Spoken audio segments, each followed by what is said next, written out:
My dad called me a crazy, selfish fool for buying an old gas station on Route 66 instead of getting my sister a house. My auto shop smelled like freedom, but at home, I felt like nothing but an ATM. I'm Jack Thompson, 31, owner of Thompson's Auto Repair just outside Oklahoma City. Not the fancy part with gated communities and Teslas, but the part where real folks lived. People who knew the difference between a carburetor and a catalytic converter without having to Google it. Most days started the same. I woke up at 5 a.m., kissed Emily's forehead while she was still sleeping, and headed to the shop.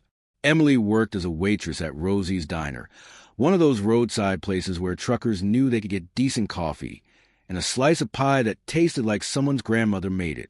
She dreamed of opening her own cafe someday. I kept telling her she made the best blueberry pancakes in 3 counties, but she just laughed and said dreams didn't pay bills. That's where I came in, apparently. The smell of motor oil and gasoline followed me everywhere. Emily said it was like my cologne. I didn't mind. That smell meant honest work, which was more than I could say for half the suits making 6 figures pushing paper.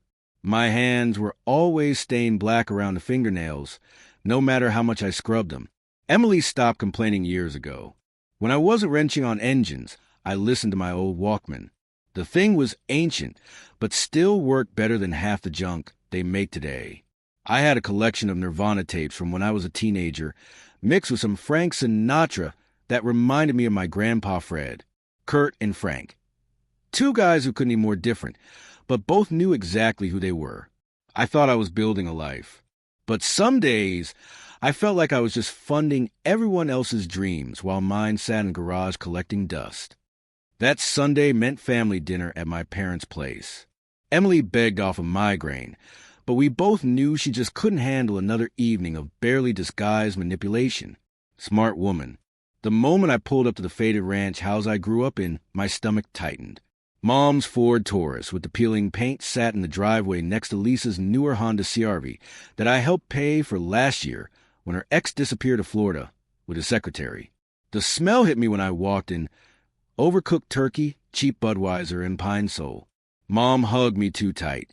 Dad barely looked up from the football game, and Lisa was already talking about Tyler's baseball tournament before I could even take my jacket off. Jack, you're late again. Mom said, like 15 minutes mattered when I was about to hand over more of my paycheck. We sat around the scratched dining table that had been there since I was a kid. Tyler was glued to his iPad, some game with explosions and gunfire playing at full volume. No one told him to turn it down. Lisa needs a new couch, Jack. That old one is falling apart, Dad mumbled between bites of dry turkey. I took a long swig of Budweiser. I just sent money for the roof repair last month. Lisa jumped in. Tyler needs a new iPhone. All his friends have one, and he's getting bullied for his old model. You don't want him to be a loser, do you? I looked at my 10-year-old nephew, completely oblivious to the conversation. Killing digital zombies on a tablet that cost more than my first car. When I was his age, I got Dad's hand-me-down jeans and was grateful. I'll see what I can do, I said, the same answer I always gave. Lisa smiled, mission accomplished. Driving home, I remember when I was 18 and finally left. Dad had spent my college fund on a boat he used twice before selling it at a loss. Mom cried and said I was selfish for wanting to leave. I slept in my car for 3 months while working 2 jobs and saving for a deposit on an apartment. Never complained once. Meanwhile, Lisa got a fully paid community college education and a down payment on her first house as a wedding gift. The house she promptly lost in the divorce because her ex's name was the only one on the mortgage. Somehow that was my fault too. And now, every month, $1,500 of my hard-earned money went to them. Not because they needed it, but because they'd always expected it. Instead of going home, I drove to Grandpa Fred's place on the outskirts of town. His mailbox was tilted to one side, and the American flag on his porch had faded almost white in places. But the old Ford F-100 pickup in the driveway still shined like it was 1965. Fred opened the door before I knocked. At 85, he was still tall and straight-backed, though his flannel shirt hung loose on his frame now. "About time you showed up, boy," he said, but his eyes were smiling. "Got Coca-Cola in glass bottles. None of that plastic garbage." Inside, his record player was spinning Elvis Presley, and the walls were lined with black and white photos of Route 66 in its glory days. Fred was a mechanic who worked at a gas station along the Mother Road when it was the main artery pumping life through America's heartland. He handed me an ice-cold Coke and settled into his worn leather recliner. The sweetness tasted different from a glass bottle. That wasn't nostalgia talking. That was fact. "How's the family bleeding you dry this month?" he asked, because Fred had never wasted time with small talk. I told him about the couch and the iPhone, and he shook his head. "Your daddy never did understand the difference between wanting and needing." Fred told me stories about Route 66 while we drank our Cokes. How he met my grandmother at a roadside cafe where she served cherry pie to travelers heading west. How he fixed motorcycles for guys who thought they were James Dean, and cars for families chasing the California dream. "Your grandma could make a cup of coffee and a kind word feel like the greatest luxury on earth," he said, his voice softening.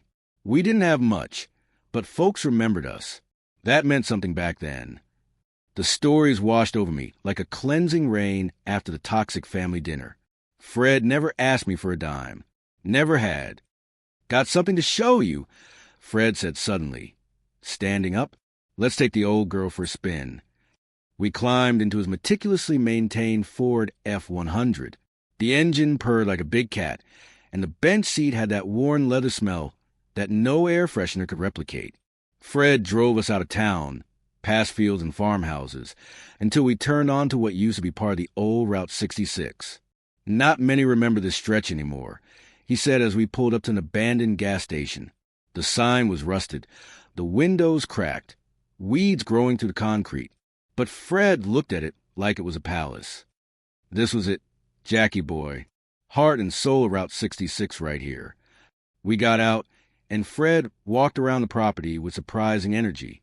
He pointed to where the pumps used to be, the garage where he fixed cars, the little cafe area where Grandma served food. Travelers from all over the country stopped here. This wasn't just a gas station. It was a place where stories crossed paths. Inside, dust covered everything, but I could see the bones of what used to be. An old soda machine sat dead in the corner. The counter where my grandmother must have stood was still there, though the surface was warped with age and water damage. Fred pulled out his wallet and showed me a faded photograph I'd never seen before. Him and my grandmother, young and beautiful, dancing by an old jukebox that used to stand in the corner, her dress swirling, his face so full of life it barely resembled the weathered man beside me. "Look at you, Gramps," I said, grinning. "You were cooler than Kurt Cobain in his prime." Fred laughed, a sound like rustling leaves. "And you, little Jack, you're going to surprise everyone someday, including yourself." I tried to turn on the ancient soda machine, expecting nothing. It made a groaning noise that echoed through the empty building. "Grandpa, this isn't Starbucks. This thing sounds like a dying tractor." Fred patted the machine affectionately. "Tractors built America. Boy, nothing wrong with sounding like one." He walked to the big windows at the front, wiping dust away with his sleeve to look out at the empty road. "Life is like Route 66, Jack. Not always smooth, but every turn is worth it if you drive with your heart." Fred put his hand on my shoulder, and the weight felt different from the burden my family placed on me. It felt like strength being passed down. This gas station isn't just rust and memories, Jack. This was life. Real life. Don't lose sight of that. I felt warmth spreading through me, the kind I never felt sitting at my parents' dinner table. Fred saw me, not what I could give him, not what I should be, just me. As the sun set, casting long shadows across the abandoned lot, I didn't want to leave. There, with those ghosts of a better time, I felt more home than in the life I'd built. Why did it close down? I asked as we finally headed back to the truck. Interstate came through in the 70s. Bypassed all this. Progress, they called it. Fred spat on the ground. Progress means a lot of good things get left behind. On the drive back, I noticed how Fred's hands, spotted with age but still strong, gripped the wheel like he was holding on to something precious. Maybe he was. At his house, he made us grilled cheese sandwiches that tasted better than any fancy restaurant meal I'd ever had. We ate them while watching an old Western he'd seen 100 times, but still laughed at all the same parts. You know, Jack, he said during a commercial, your grandma used to say you reminded her of me. Stubborn as a mule, but with a good heart. It was the nicest thing anyone had said to me in years. When I finally headed home, Fred pressed a photograph of him and Grandma into my hand. You keep this. Remember what matters. I tucked it carefully into my wallet, promised to visit again soon, and drove home with Elvis playing in my head. That was 3 days ago. I'd meant to go back, but work got busy with a fleet of delivery trucks needing urgent maintenance. Every night, I looked at that photograph before bed, planning to call Fred the next day. And every day, something came up. Friday night, I was relaxing at home after a long week. Emily was working the late shift at the diner. I sat in the darkness of our living room, the TV on mute, thinking about gas stations in Route 66 and what it meant to build something that mattered. My phone buzzed. Unknown number. Mr. Thompson? This is Memorial Hospital. We're calling about your grandfather, Fred Thompson. He's been admitted after suffering a heart attack. The room spun. My throat closed up. The photograph burned in my pocket. Is he? I couldn't finish the question. He's in critical condition. The doctor suggests you come quickly. As I grabbed my keys, already halfway out the door, one thought hammered in my head like a broken piston. Why didn't I visit more often? The hospital corridors smelled like industrial cleaner and false hope. I sprinted through them, my work boots squeaking against the polished floor, still wearing my grease-stained jeans from the shop. A nurse with tired eyes pointed me toward the ICU, without me having to ask. Fred looked small in the hospital bed, tubes and wires connecting him to machines that beeped and hummed. His skin was the color of old newspaper, his breathing shallow. But when he saw me, his eyes lit up for a second. "Jackie boy," he whispered. His voice was sandpaper on rust. I took his hand, rough from decades of manual labor, and felt how cold it was. The calluses that had built America, one engine at a time, were still there. "I'm here, Grandpa." The monitor next to his bed kept irregular time with his heartbeat. A nurse came in, adjusted something, glanced at me with that particular expression medical staff have when they know something you don't want to hear. "You teach that kid of yours to change oil yet?" Fred asked, his words slurring slightly. "I don't have kids, Grandpa. That's Tyler, Lisa's boy." He frowned, confused. Right. Your sister's kid. The spoiled one." Even dying, Fred had a priorities straight. We sat in silence for a while, the machines doing all the talking. I remember being 9 years old, standing on a milk crate in Fred's garage while he taught me how to rebuild a carburetor. Mom had been furious when I came home covered in grease, but Fred just laughed and told her, "The boy's learning something useful, Helen. Let him be." "Do you remember that Chevy Impala we fixed up when I was in high school?" I asked him. A ghost of a smile crossed his face. 1967. Turquoise. She purred like a kitten when we were done. Fred's breathing became more labored. His fingers tightened around mine. "Keep the memories, Jack," he whispered. "They're who we are." I felt my throat close up. "You've been my hero since I was a kid, Grandpa." His eyes fixed on mine. "Your grandma, she always said you were the best of us." Fred closed his eyes, and for a terrifying moment, I thought he was gone. But the monitors kept beeping, and his chest still rose and fell, barely. I pulled out the photograph he'd given me, him and Grandma dancing by Route 66. I placed it in his hand. "You were the only one who ever saw me," I told him, not sure if he could hear. "Not what I could do for you. Just me." The night nurse came in and checked his vitals. "You should get some rest," she said. "We'll call if anything changes." I shook my head. "I'm staying." That night, I slept in a vinyl chair next to Fred's bed, holding his hand. At 4:17 a.m., the machines went crazy, and then medical staff flooded the room, pushing me into the hallway. I already knew.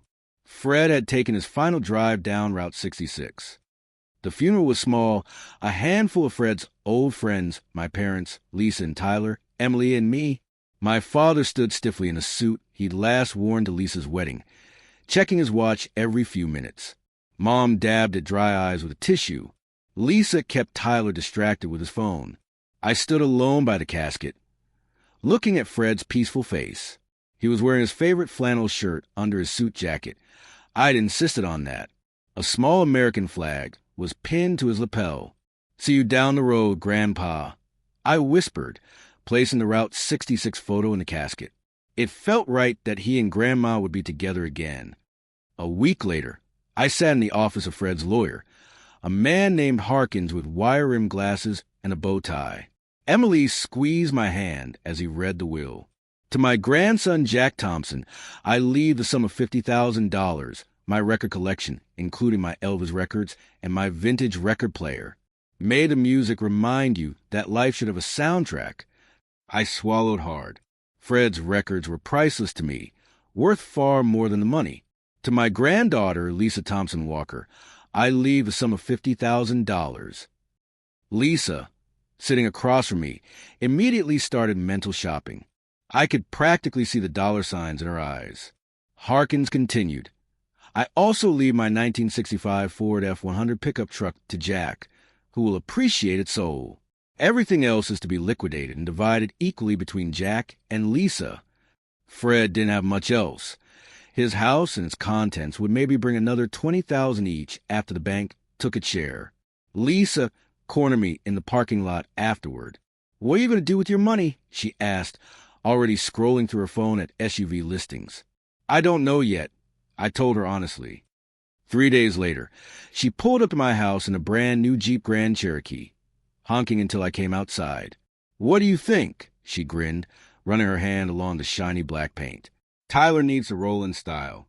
You should see how proud he is when I pick him up from school now." I thought about how Fred had kept his truck running for over 50 years, replacing parts himself, treating it with respect. Grandpa would have hated it. I said before I could stop myself. Lisa's face hardened. "Well, Grandpa's not here, is he? Some of us have to live in the real world, Jack." That night, I got a call from Mr. Cole, an old friend of Fred's who came to the funeral. He owned the abandoned gas station Fred had shown me. "Jack, I've been thinking about selling that old place on Route 66, he said without preamble. "Walmart wants the land for a parking lot extension. Offer me good money, too." My heart sank. Another piece of history bulldozed for progress. "But I remembered how Fred always talked about you," Cole continued. "How you understood what places like that meant. So I'm offering it to you first. $250,000 for the whole property. Gas station, diner, motel, and the 2 acres it sits on." I nearly dropped the phone. $250,000 was 5 times what Fred had left me. "I don't have that kind of money, Mr. Cole. I'd take payments for Fred's sake, but I can't wait forever. Walmart's chomping at the bit." After we hung up, I sat in the dark, thinking. The only way I could afford it would be to sell my auto shop and our house. Everything I'd worked for since I was 18. Pure insanity. But I couldn't stop thinking about Fred's words. This was life. Real life. When Emily came home from her late shift, I told her about Cole's offer. "You can't be serious," she said, still wearing her diner uniform, the smell of French fries in her hair. "That place is falling apart. We've been saving for our own cafe, Jack. A real business, not some rotting gas station. It's part of history." I tried to explain. It meant something to Fred, and now it means something to me. Emily's eyes narrowed. "This is grief talking. You're not thinking straight." Maybe I'm finally thinking straight for the first time. The fight escalated. Emily called her parents, who came over the next evening for an intervention. Her father, a bank manager who'd always treated me like I was slightly stupid for working with my hands, sat at our kitchen table looking grave. "Jack, be a man, not a dreamer," he said. "Emily needs stability. This gas station fantasy is childish." I looked at Emily, silently pleading for her to understand. "This isn't a fantasy. It's who I am." She shook her head, tears in her eyes. "I can't do this, Jack.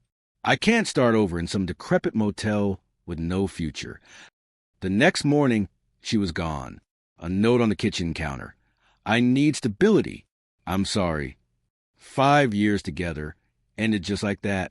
I should have felt devastated, but all I felt was a strange, calm clarity. Fred would have understood. I called Mr. Cole and told him I wanted the gas station. Then I contacted a commercial realtor about selling my auto shop. The final step was telling my family. I drove over to my parents' house on Sunday evening, knowing Lisa and Tyler would be there for their weekly dinner. Mom was pulling a casserole from the oven when I arrived, the smell of cheap cheese and canned soup filling the kitchen. Dad was in his usual spot on the couch, beer in hand.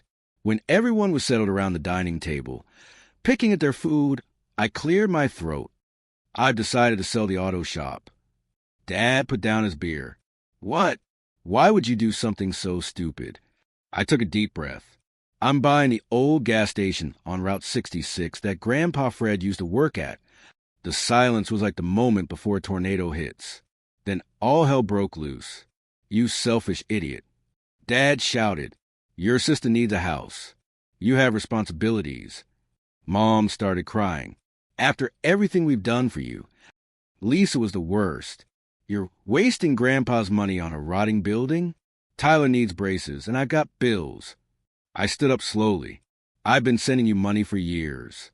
All three of you. I'm done being your ATM."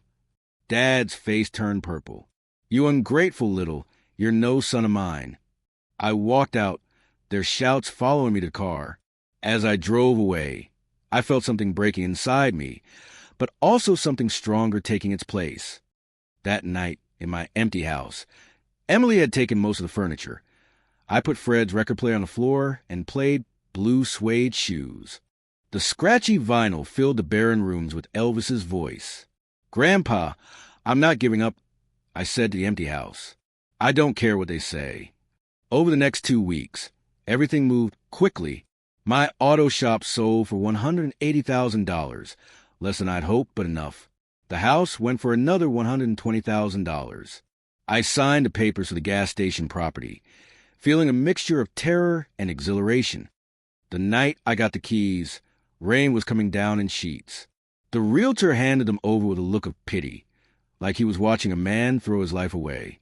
"Good luck," he said, not meaning it. "Hope whatever you're looking for is worth it." I drove Fred's old pickup to property, rain hammering on the roof, wipers barely keeping up. The truck's headlights caught the rusted sign, Route 66 Gas and Dine. I parked and sat there for a long time, listening to the rain and wondering if I'd made the biggest mistake of my life. "Congratulations, Jack," I muttered to myself. "You just bought the most expensive pile of rust in Oklahoma, and the Oscar for stupidity goes to—" I pulled Fred's record from its sleeve. Not Elvis this time, but a Bill Withers album Fred used to play when teaching me to change spark plugs. "Lean on Me," Fred's philosophy in musical form. Clutching the record and the keys, I finally stepped out into the rain. Cold water soaked through my jacket as I walked to the dilapidated building. The keys stuck in the lock, requiring a jiggle and a firm shoulder against the warped door before it finally gave way. Inside, the darkness was absolute. I used my phone flashlight to navigate around fallen ceiling tiles and debris. Rain dripped through holes in the roof, creating tiny percussion instruments from tin cans and old buckets someone had placed to catch the leaks. I remembered Fred's words, "Sometimes you have to burn to be reborn." I hoped he was right, because I just burned my entire life to ground. Standing in what used to be the diner section, I could almost hear the ghosts of travelers from decades past. Truckers laughing over coffee, families excited about their cross-country adventures, young lovers sharing a milkshake with 2 straws. I walked through to the motel section, a row of 6 rooms behind the main building. The flashlight beam revealed peeling wallpaper, musty mattresses, and a raccoon that hissed at me before scampering through a hole in the wall. "Great. Roommates already," I said to the empty air. Walking back outside, I stood in the rain looking up at the enormous sky above Route 66. Stars peeked through breaks in clouds, ancient light reaching down to this forgotten corner of Oklahoma. Fred's record was getting soaked in my hands, but I couldn't bring myself to care. "Grandpa, if you can hear me," I whispered. "Tell me I'm not crazy." Only the rain answered. But as I stood there, cold water running down my neck, I felt something I hadn't felt in years. Freedom. Real, terrifying freedom. I had no job, no girlfriend, no family support. I'd alienated everyone who claimed to love me. I was standing in front of a decaying gas station that was now eating up all my savings and Grandpa's inheritance. And yet, for the first time since I was a kid walking into Fred's garage, I felt like I was exactly where I was supposed to be. That first night in the abandoned motel room was something straight out of a horror movie. The mattress I dragged and smelled like mothballs and broken dreams. Rain leaked through the ceiling in 3 different spots. I'd set up buckets I found in the maintenance closet, and their rhythmic dripping kept time with my racing thoughts. By morning, the rain had stopped, but my doubts hadn't. I sat on the edge of that musty mattress eating cold Spam from the can, wondering what the hell I'd got myself into. The only furniture was a wobbly table I'd found in the diner, and a lawn chair someone had abandoned years ago. Fred's record player sat on an upturned milk crate, Elvis Presley providing the only warmth in the damp room. No electricity yet, just a battery-powered lamp and the player running on its last juice. Outside, Route 66 stretched empty in both directions, an artery without blood. I had exactly $71,203 left after buying property. Sounded like a lot until I started calculating what it would take to renovate. New roof alone would be $30,000. Plumbing, electrical, kitchen equipment, furniture. The list grew faster than my remaining funds could handle. That morning, I started with what I could do myself. Cleaning, hauling trash, scrubbing decades of grime from windows to let some light in. My hands blistered, then calloused. My back screamed. But each night, looking at what I'd accomplished, I felt a satisfaction deeper than any paycheck had ever given me. 2 weeks in, I was trying to fix the ancient soda machine Fred had loved so much. The thing was built like a Cold War bunker, solid metal that had survived decades of neglect. I'd taken it apart completely, cleaning each component, replacing what I could with parts ordered online. On a whim, I propped up my phone and recorded myself working on it. Day 14 at the abandoned Route 66 gas station, I narrated, grease up to my elbows. I've lost my family, my girlfriend, and probably my mind, but this old soda machine might just save me. Like if you think I'm not completely crazy. I posted it to TikTok before going to sleep, mostly as a joke. By morning, it had 50,000 views. By lunchtime, 500,000. By dinner, 1 million. The comments section exploded. My grandpa used to stop at this exact place in the 60s. Route 66 Restoration Project. I'm all in. This is the America we're losing. Thank you for saving it. That soda machine is older than my parents and cooler than both of them. And then there was one comment that stopped me cold. "You still smell like gasoline?" Emily's username. I didn't respond. Wasn't ready for that conversation yet. Instead, I made another video showing the diner area and my dreams for restoring it to its 1960s glory. That one hit 2 million views. People started sending things. An elderly woman in Arizona mailed me a yellowed menu from the diner circa 1962. Burgers for 35 cents. Coffee for a dime. A man in his 80s emailed photos of himself as a teenager standing by the gas pumps, his first car gleaming with pride. Then the donations started coming in. $20 here. 50 there. 100. Someone commented, "You should start a GoFundMe for this." I'd chip in. I hesitated. Taking money from strangers felt wrong somehow. But after a night sleeping to the sound of rain dripping into buckets, my pride took a back seat to pragmatism. I set up the page, asking for $25,000 to fix the roof. We hit that goal in 6 hours. By the 3-day mark, the campaign had raised $102,458. I sat on the motel steps, staring at my phone in disbelief. The comments kept coming. My parents got engaged at that motel in 1965. I drove Route 66 with my dad before he died. This matters. America needs places with soul, not more Walmarts. With the money came responsibility. I posted daily updates, showing every penny spent, hired local contractors, a roofing crew, an electrician who remembered the place from his childhood, a plumber who brought his apprentice son along to see something built to last. The first time the lights came on throughout the building, I nearly cried. When the water ran clear and hot, I definitely did. Small victories, but they felt monumental. I moved into one of the motel rooms permanently, the one farthest in the road with a view of the sunrise over the fields behind the property. Bought a rail bed, got a mini fridge and a microwave, almost civilized. The most incredible discovery came while cleaning out the motel's old reception desk. Tucked in a drawer was a guest book, its pages yellow and brittle, names and dates going back to 1957. Messages to John and Kate, 1964. Got engaged here tonight. Thompson family, California or bust. Kids love the pie. Frank and Sally, honeymoon night number 3. The stars here are magic. Bill S., on my way to Vietnam. Hope to see this place again someday. I wondered if Bill ever made it back. If John and Kate stayed married. If the Thompson kids remembered that pie. This wasn't just a gas station. It was a waypoint in countless lives. My TikTok following grew to over 1 million people. I started getting recognized in town, which was weird as hell. The hardware store owner who used to barely grunt at me now wanted selfies. Local news did a story, then a regional travel channel. One morning, a production crew from a reality show about renovations showed up unannounced. I sent them packing. This wasn't about TV fame. This was about keeping a promise to Fred. Each night, I played one of his records, updating him on the progress like he was sitting right there in that lawn chair, sipping Coca-Cola from the glass bottle. The soda machine finally surrendered to my determination, humming to life after I replaced a compressor and rewired the whole system. The sound it made reminded me of an old tractor warming up on a winter morning. Not smooth, not quiet, but honest. I filmed myself pressing the button for the first test. Ice-cold Coca-Cola in a glass bottle slid down the chute, perfectly chilled. I held up to the camera, grinning like I just struck oil.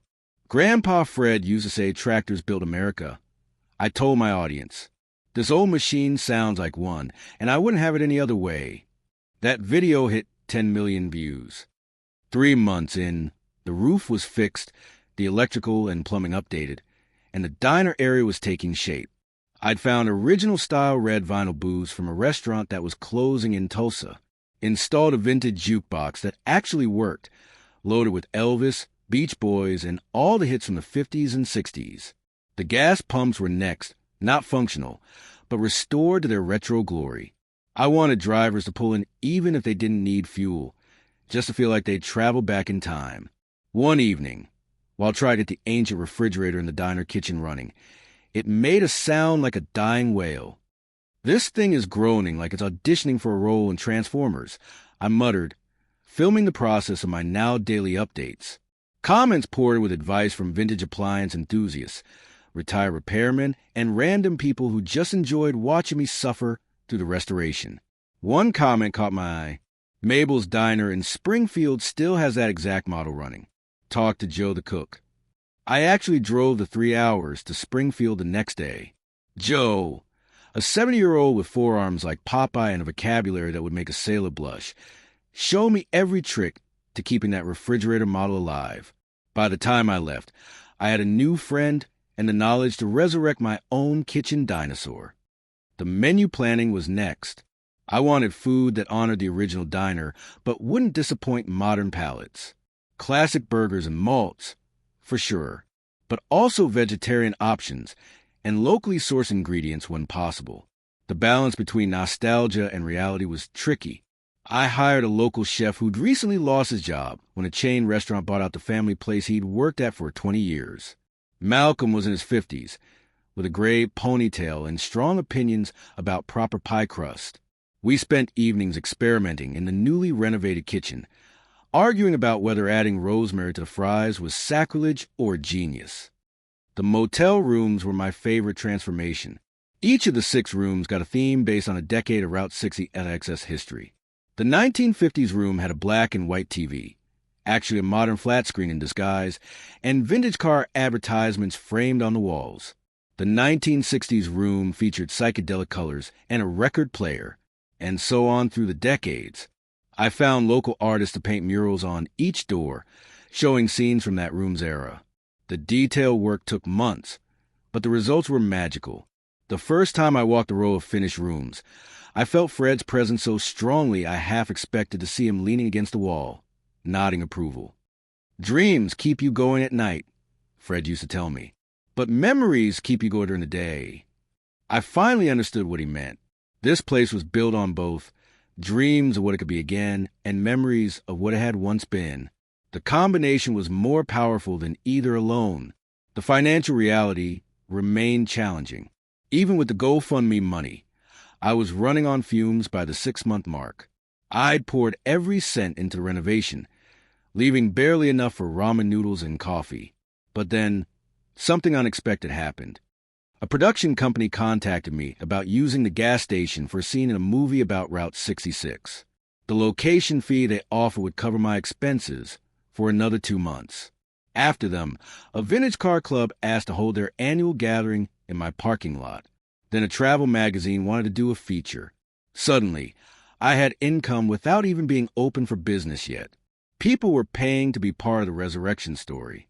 One night, scrolling through donation notifications, I spotted it, $500 from Anonymous with a note for the best cup of coffee on Route 66. No name, but I knew. Emily had always said she'd serve the best coffee when we opened our cafe. I didn't reach out, wasn't sure what to say yet, but I took that $500 and bought the finest commercial coffee machine I could find. The grand opening date was set for June 15th, exactly 1 year after I'd gotten the keys. I named the place the Memory Stop, with a neon sign designed to look like it had been there since 1957. Below the main sign, smaller letters read, "In memory of Fred Thompson, who knew what mattered." The week before opening, I was a mess of anxiety and excitement. Inspections, permits, hiring staff, training, stocking supplies. My TikTok updates became less frequent as the real work intensified. The night before the grand opening, I stood outside looking at the finished place.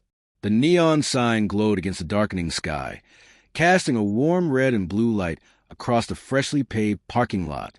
The gas pumps stood at attention, restored to their vintage glory. The diner windows gleamed, red vinyl booths visible inside. The motel doors, each with its unique decade mural, lined up like colorful soldiers.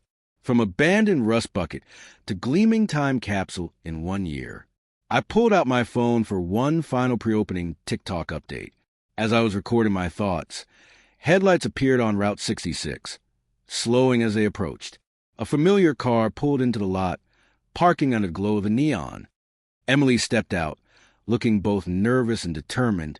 Her hair was shorter than I remembered, but she still moved with that same grace that had caught my 5 years ago at Rosie's Diner. She walked toward me, stopping a few feet away. The neon reflected in her eyes as she looked around at what I'd built. "I've missed your stupid jokes, Jack," she finally said, a small smile playing at the corner of her mouth. I couldn't help but smile back. Grand opening's tomorrow. Staying for it. Emily stayed the night before the grand opening. We sat outside on the steps of room number 3, the 1960s themed one with a lava lamp and Beatles posters. The stars above Route 66 seemed especially bright that night as she finally told me why she'd come back. "I'm sorry, Jack," she said, her voice catching. "I was so wrong to leave. These past months have been miserable without you." She explained how she followed my journey through TikTok, watching every video multiple times. How she'd started questioning her decision almost immediately. How her parents had been furious when she told them she was quitting her steady job at the diner to come find me. "My dad said I was throwing my life away for a dreamer," she said with a small laugh. Sound familiar? When she told them she was leaving anyway, they'd cut her off. No more safety net. No more practical advice. She'd packed her car and driven straight here, not even sure if I'd want to see her. "I don't care what happens now," she whispered. "I just want to be with you through whatever comes next, the good and the bad." Morning came too soon. I'd hired 10 local staff, 4 for the diner, 2 for the gas station shop, and 4 for the motel. All of them arrived early, excited and nervous. Most wore the vintage-style uniforms I'd found online. The waitresses in blue dresses with white aprons, the gas attendants in pressed shirts with bow ties. It looked like a movie set, but one where you could actually eat the food and sleep in the beds. The Everly Brothers played through the speakers as we made final preparations. Malcolm, my chef, was barking orders in the kitchen like a drill sergeant with a spatula. The smell of fresh coffee and his special apple pie filled the air. We'd scheduled the opening for 10 a.m. By 8:30, cars were already lining up on both sides of Route 66. My TikTok followers had shown up in force, some driving hundreds of miles to be part of the day. Local families came too, curious about the place that had been generating buzz for months. Emily stood beside me at the front door, wearing one of the vintage waitress uniforms. When I raised an eyebrow, she squeezed my hand. We're in this together now, remember? For better or worse. At exactly 10 a.m., I cut the ribbon stretched across the entrance with giant novelty scissors borrowed from a chamber of commerce. The crowd cheered like I just won the Super Bowl. "Welcome to the memory stop," I said, my voice catching. "Welcome back to the 1960s. People flooded in, exclaiming over every detail. The jukebox immediately got fed with quarters. The soda fountain had a line 10 people deep. Every booth in the diner filled within minutes. Malcolm's burgers, made from a 1962 recipe but with locally sourced beef, were a hit. His pie disappeared so fast we had to start rationing slices. Outside, people took photos by the vintage gas pumps. We weren't actually selling gas. The permits and environmental requirements were a nightmare, but I'd restored them to working condition as museum pieces. Kids pretended to fill up their parents' cars while wearing the little paper attendant hats we gave out as souvenirs. The motel had been fully booked for months. 6 rooms wasn't much, but each guest got a Polaroid picture taken in front of their decade-themed door to take home. The waiting list for future stays stretched into next year, but it wasn't the commercial success that got me. It was the stories. An elderly couple approached me as I was refilling the napkin dispensers. The man had to be in his 80s, his wife about the same, both dressed like they were going to church. "Young man," he said, his voice wavering, "my wife and I danced right over there in 1968. He pointed to the space in front of the jukebox. It was our 3rd date. I proposed to her later that night. His wife smiled, tears in her eyes. We'd been married 54 years this August. I watched as they made their way to the jukebox, put in a quarter, and selected a song I didn't recognize. When it played, they held each other and swayed gently, oblivious to the crowd, lost in their own memory. People around them stopped eating to watch. Phones forgotten for once. That was just the beginning.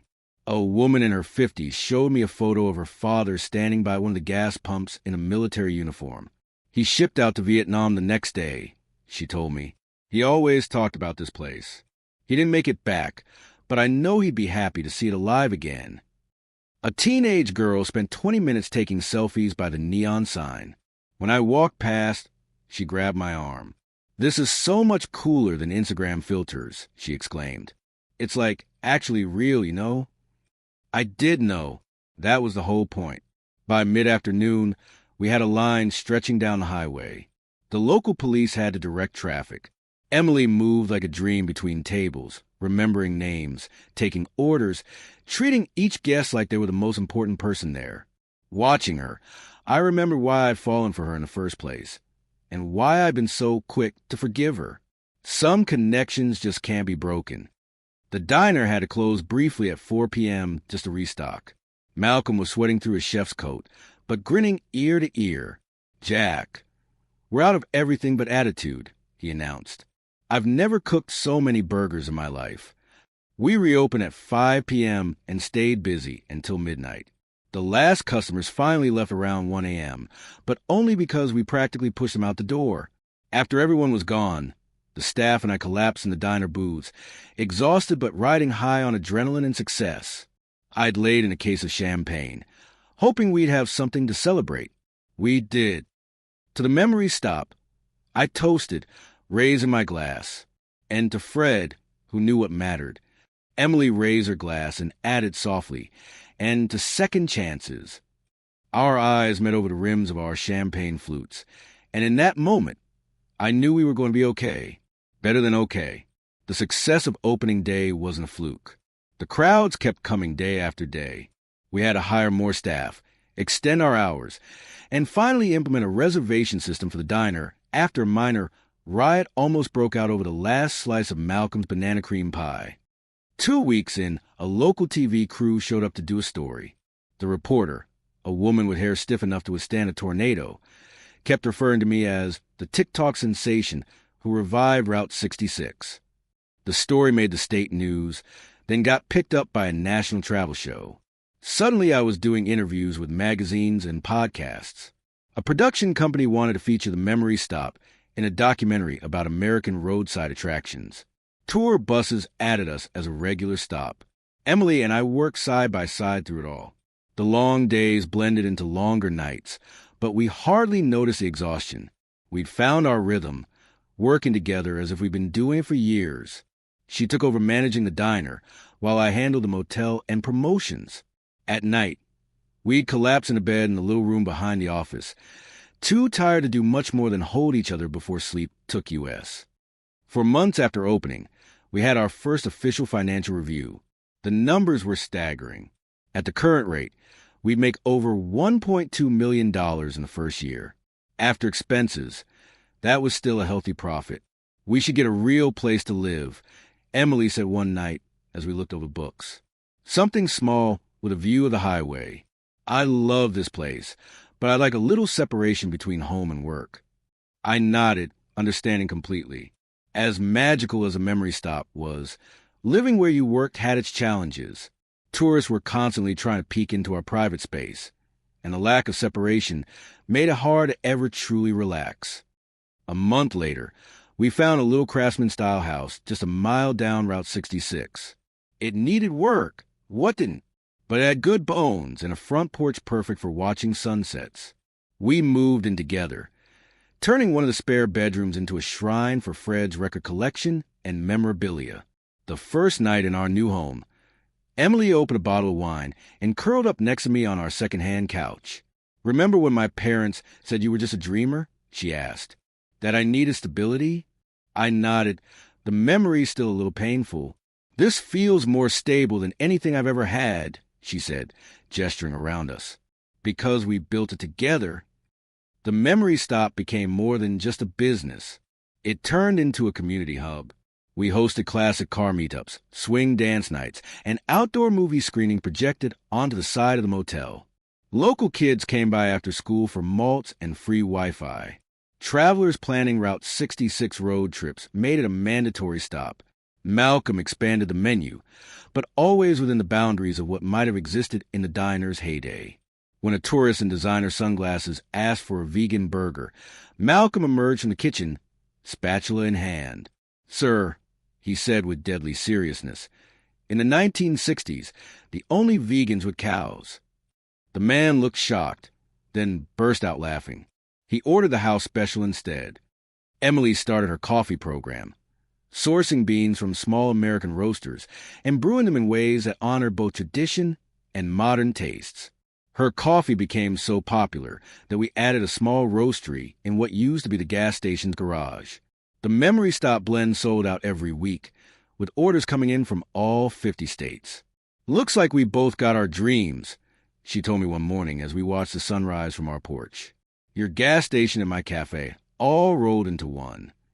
On quiet mornings before opening, I'd sometimes sit alone in Fred's restored pickup in the parking lot, just taking it all in: the neon sign, the vintage gas pumps, the carefully maintained aesthetic that transported visitors back to a simpler time.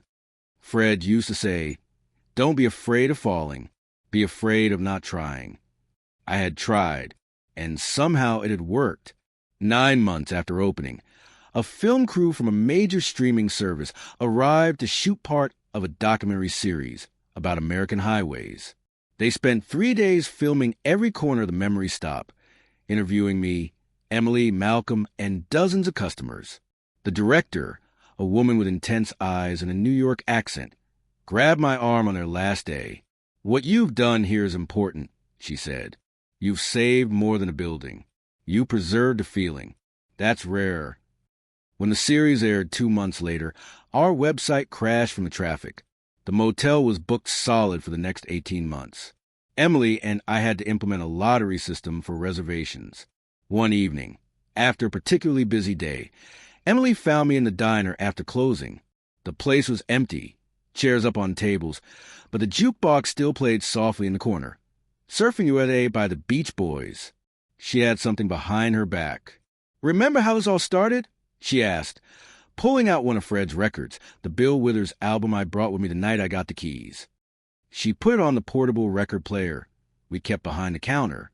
As "Lean on Me" filled the empty diner, she held out her hand. We danced between the tables, the moon shining through the windows, casting long shadows across the checkered floor. "You did good, Jack," she whispered. Fred would be proud.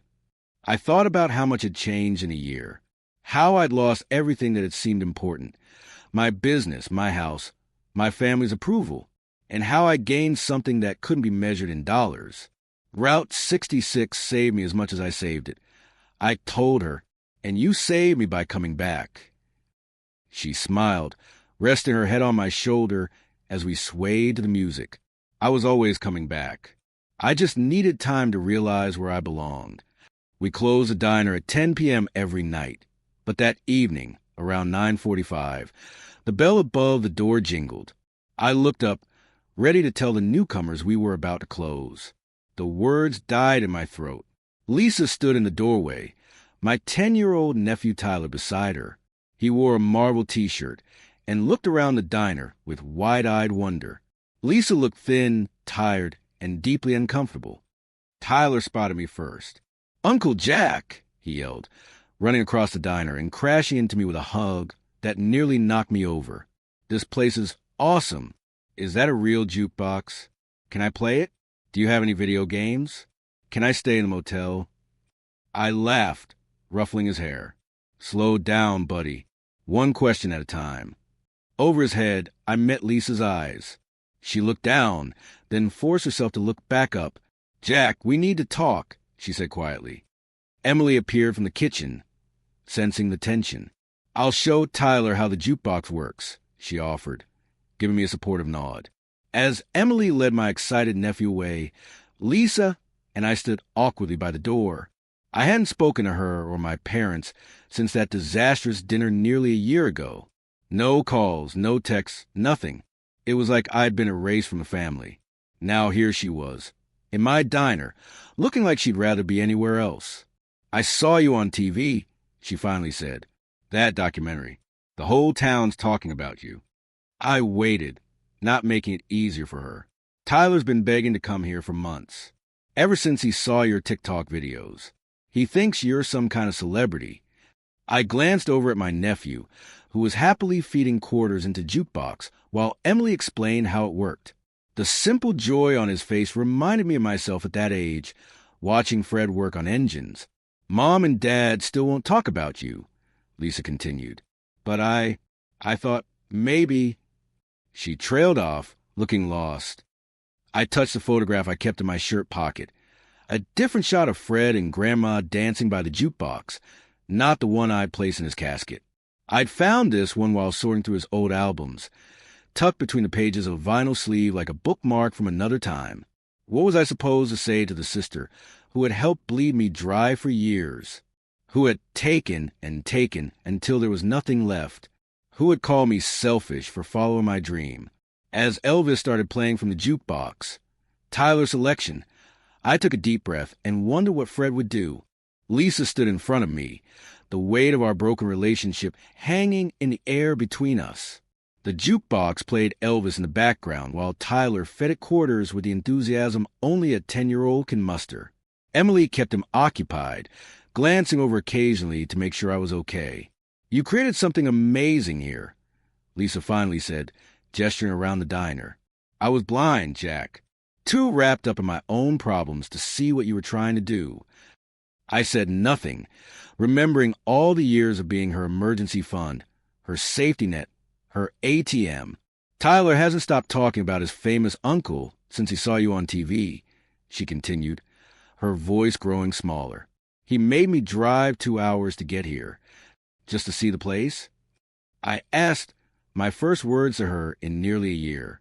Lisa shook her head. To see you. He misses you. And she looked down at her hands. I miss you too. I looked over at my nephew, now sitting at the counter while Emily showed him how to make a proper chocolate malt. What happened with the Jeep? I asked, noticing she'd arrived in an older Honda, not the shiny new Grand Cherokee she bought with Fred's inheritance. Had to sell it, she admitted. Couldn't afford the insurance and gas on a waitress's salary, especially after Dad lost his job. This old Honda was all I could get with what was left. That was news. What happened? Company downsized. Mom's working double shifts at the nursing home now. They're struggling. The old Jack would have immediately offered money. The new Jack waited. I'm not here to ask for anything, Lisa said quickly, reading my expression. I just wanted Tyler to see you. And I wanted to say I'm sorry. For everything. Her voice broke on the last word, and I saw my sister, really saw her, for the first time in years. Not as the favored child or the entitled taker, but as someone who was barely treading water, just like I had been for so long. Uncle Jack. Tyler called from across the diner. Aunt Emily's showing me how to make milkshakes. She says I can have a job here when I'm 16. Emily shrugged apologetically at me over his head. Aunt Emily was new, but I found I didn't mind it. I turned back to Lisa. You guys eaten dinner yet? She shook her head, relief washing over her face. I led her to a booth and brought over 3 specialty burgers and malts. Tyler joined us, talking a mile a minute about how I was basically Tony Stark, rebuilding this place from nothing. You're like a superhero, Uncle Jack, he said between bites. Dad never builds anything. He just plays games on his phone. Lisa winced, but didn't correct him. I gathered things weren't great with her ex. After they'd eaten, I gave them a tour of the motel and the restored gas station. Tyler's eyes grew wider with each room. When I showed him Fred's truck, carefully preserved in a special garage on the property, he ran his hand over the hood with unexpected reverence. Grandpa Fred was always nice to me, he said quietly. He showed me how to change a tire once. Dad said it was stupid to learn that stuff. Lisa looked away, embarrassed. I realized that Tyler might have more Fred in him than I thought. As they were leaving, I made a decision. Lisa, I'll help Tyler with college when the time comes. But I'm not going to be an ATM for the family anymore. She nodded, understanding completely. That's more than fair. We hugged briefly, awkwardly, the first steps on a long road to rebuilding trust. That night, I told Emily about Lisa's situation and my offer regarding Tyler's education. I'm proud of you, she said, taking my hand across our small kitchen table. Fred would be too. The thought warmed me from the inside. Maybe the old man had been watching out for all of us in his own way. The memory stop success continued to grow, but Emily and I were already dreaming bigger. During a weekend drive, we discovered an abandoned drive-in theater about 150 miles down Route 66. Weeds grew through the cracked concrete. The projection booth had been vandalized, and the massive screen had holes in it. But the property was huge, 12 acres with a perfect view of the sunset. We could restore it, Emily said, eyes bright with possibility. Show classic movies. Have theme nights. It was crazy. We were still getting our feet under us with the memory stop. Taking on another massive renovation project was risky. Fred would say go for it. I said, already mentally calculating costs. We opened a memory reel drive-in, showing double features of classic American films. Our opening weekend featured Dirty Dancing and Back to the Future, with every parking spot filled and cars lined up on the highway trying to get in. For years flew by faster than I could have imagined. Tyler, now 14 and shooting up like a weed, started working weekends during the summer. We taught him how to make proper popcorn with real butter and how to troubleshoot the ancient speaker boxes we'd lovingly restored. Lisa came to visit often with her new boyfriend, a mechanic with a quiet manner who seemed to genuinely like her for who she was, not what she could give him. My parents didn't come. Some wounds take longer to heal, if they ever do, but I'd sent them tickets anyway, leaving the door open a crack. With 2 successful businesses running along Route 66, Emily and I were busier than ever. But one night, as we closed up the diner after a particularly hectic day, she pulled me into the center of the empty floor. "Marry me," she said simply. I blinked, surprised not by the question, but by who was asking it. Shouldn't I be the one asking that? She laughed. "Since when have we done anything the traditional way? Besides, I'm tired of correcting customers who call me Mrs. Thompson." 2 months later, we held the wedding at the Memory Stop.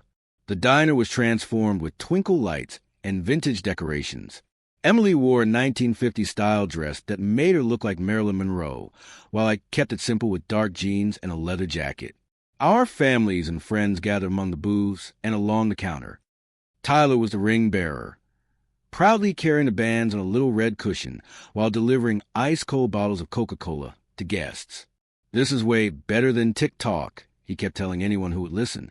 The jukebox played Twist and Shout for our first dance, and soon everyone joined in, the wooden floor creaking under the weight of so much joy. Malcolm had created a wedding feast that perfectly blended 1960s classics with modern touches. His fried chicken alone was worth getting married for. During the reception, Lisa approached with her boyfriend. "Mom and Dad send their love," she said tentatively. "Dad's too proud to come, but he watches all your videos. He has opinions about how you restored the gas pumps." I laughed, imagining my critical father secretly following my TikTok account. Tell him I'll take any advice he wants to give. I'm still learning. It wasn't perfect reconciliation, but it was something, a start. As the night went on and I danced with various guests, I found myself in the center of the floor with Malcolm's cousin, who ran a dance studio in Oklahoma City. "Jack, you dance like you've got 2 left feet that are both asleep," she said with professional dismay. I grinned, spinning her around with more enthusiasm than skill. If anyone complains about my dancing, I'll remind them I saved Route 66. That buys me some grace on the dance floor. Life settled into a rhythm after the wedding. We split our time between the Memory Stop and the memory reel, hiring good managers to keep things running when we couldn't be in both places. We turned our little house into a proper home, with a nursery painted sky blue and cloud white. Emily insisted it was gender neutral enough for whatever might come. What came was Ella Rose Thompson, born in our 6th year of running the Memory Stop. 7 pounds, 3 ounces of perfection with Emily's eyes and, according to several nurses, my stubborn chin. She arrived 9 months to the day after our wedding, punctual and loud, announcing her presence to the world with cry that could have drowned out a semi-truck's horn. In the quiet of our hospital room, Emily cradled Ella while I sat beside them, overwhelmed by a love I hadn't known was possible. I placed Fred's record player on the windowsill and put on his favorite Elvis album, "Love Me Tender," played softly as the 3 of us formed our new family. "Grandpa did leave me money," I whispered to Ella as she wrapped her tiny fingers around my thumb. "He left me a soul, and now I'm passing it to you." Back home, we settled into new routines. Midnight feedings replaced our late nights at the diner. Diaper changes became more common than oil changes.